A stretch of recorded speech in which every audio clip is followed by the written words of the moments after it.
โรงเรียนมัธยมสมบูรณ์มิตรภาพลาวเวียดนามมีความพร้อมด้านการเปิดโรงเรียนใหม่ 2026-2027 โดยเริ่มให้นักเรียนเข้ามาลงทะเบียนนับตั้งแต่วันที่ 17 28 สิงหาคม 2026 คาดว่าจะรับนักเรียนชั้นม .1 หามม .7 ทั้งหมด 1,000 กว่าคน และจะเปิดการเรียนการสอนอย่างเป็นทางการในวันที่ 4 กันยายน 2026เพื่อเกี่ยมให้แก่การเปิดโรงเรียนใหม่ 2026-2027 โดยได้เกี่ยมความพร้อมรอบด้าน โดยเฉพาะทางด้านบุคลากร ครู อาจารย์ ห้องเรียน อุปกรณ์การเรียนและสอน และสถานที่อำนวยความสะดวกต่างๆ ให้อยู่ในสภาพพร้อมใช้งาน และเหมาะสมต่อการเรียนการสอนท่านพรประเสริฐ เศรษฐาธิราชผู้อำนวยการโรงเรียนมัธยมสมบูรณ์มิตรภาพลาวเวียดนามได้ให้สัมภาษณ์ต่อทีมข่าวโทรภาพแห่งชาติลาวว่าโรงเรียนมัธยมสมบูรณ์มิตรภาพลาวเวียดนามมีความพร้อมรอบด้านเกี่ยมเปิดโรงเรียนใหม่ 2026-2027 โดยเริ่มให้นักเรียนเข้ามาลงทะเบียนนับแต่วันที่ 17-28 สิงหาคม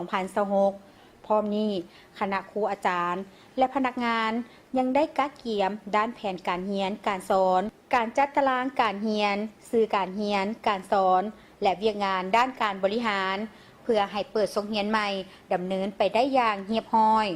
การกักเกี่ยมเขาใส่โรงเรียนใหม่2026-2027ของโรงเรียนมสมิตรภาพลาวเวียดนามเราก็ยิงใส่คำสั่งแนะนำจากกระทรวงศึกษาก็คือแผนกศึกษาธิการและกีฬานครหลวงเวียงจันทน์เพราะว่าโรงเรียนงอขึ้นกับแผนกศึกษาโดยตรงฉะนั้นพวกเราก็ได้จัดตั้งปฏิบัติการกักเกี่ยมหนึ่งนี่กมิตรนี่ก็แม่นว่าเรื่องกองประชุมกองสมาคมพ่อแม่นักเรียนพวกเราจะได้เฮ็ดก่อนทุกๆปีนะเวียกก็แม่นเกี่ยวกับการบริหารกับวิชาการที่เราได้จัดตั้งปฏิบัติใน1โรงเรียนผ่านมาต่อใส่กองประชุมกองวิชาการส่วนวิชาการก็แม่นว่าเรื่องการเชิญวิทยากรจากกระทรวงมาแนะแนววิธีการสิสอนแบบใหม่การนำใส่ปืนแบบใหม่ที่ทางกระทรวงศึกษาเพิ่นได้แนะนำแล้วก็เอาวิทยากรเกี่ยวกับการประกอบวิธีการสอนโดยเน้นใส่ AI นั้นเพื่อให้ครูอาจารย์เราได้รับรู้แต่เราเห็นที่ว่าทางครูอาจารย์เราจำนวนหนึ่งก็ได้ไปฝึกอยู่ต่างประเทศมานะก็เจ้าก็มาแนวให้ข้าพเจ้าก็เบิ่งก็ถือว่าเฮ็ดให้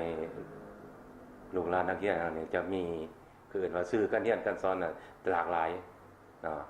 ยเพราะว่าถ้าเทียบใส่แบบเก่าเราต้องได้ประดิษฐ์ได้คิดค้นได้ประกอบเอานะอันนี้มันเป็นรูปภาพที่เห็นเลยนะที่ประจักษ์ตาเลยคือว่าถ้าว่าพวกเรามีงบมีอันประมาณในการนำใส่เพิ่นว่าคอมพิวเตอร์หรือว่าจอโปรเจคเตอร์สายแต่ว่าทุกห้องต้องได้แห่งเป็นการดีเพื่อให้ลูกหลานนักเรียนเนาะได้เห็นเนาะทุกๆวิชาแต่ว่าหลากหลายดีนะในโรงเรียนปีนี้แม้นจะนำใช้ระบบและเทคโนโลยีที่ทันสมัยโดยเฉพาะปัญญาประดิษฐ์ AI เข้าในการเรียนการสอนเพื่อยกสูงประสิทธิภาพและประสิทธิผลในการสอนและสร้างบรรยากาศการเรียนรู้ให้ทันกับยุคสมัย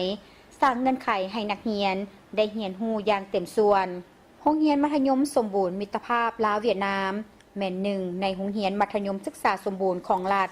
ขึ้นกับแผนกศึกษาธิการและกีฬานครหลวงวิจันทน์โดยปฏิบัติตามการเรียนการสอนตามหาหลักสูตรการศึกษา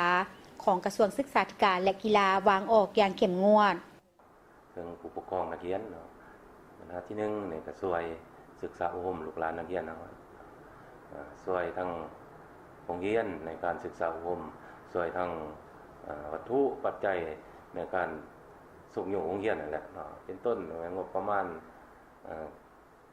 ของโรงเรียนน่ะก็เพียงพอคือเฮาผ่านมา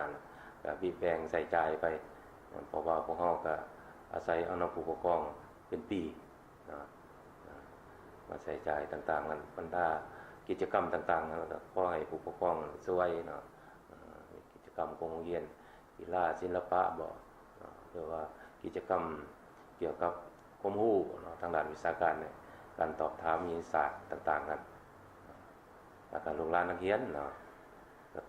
จงได้เอาใจใส่เนาะในการนึงปฏิบัติระเบียบของโรงเรียนที่ว่างออกนั้นเนาะให้เข้มงวดการมาโรงเรียนให้ทันวงทันเวลาตั้งใจประกอบส่วนเข้าในกิจกรรมต่างๆที่ทางโรงเรียนจัดขึ้น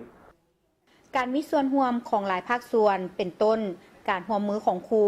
อาจารย์นักเรียนพ่อแม่ผู้ปกครองและภาคส่วนที่เกี่ยวข้องจะช่วยให้โรงเรียนมัธยมสมบูรณ์มิตรภาพลาวเวียดนามสามารถเปิดโรงเรียนใหม่ได้สำเร็จตามเป้าหมายและสร้างสภาพแวดล้อมการเรียนที่ดีให้แก่น้องนักเรียน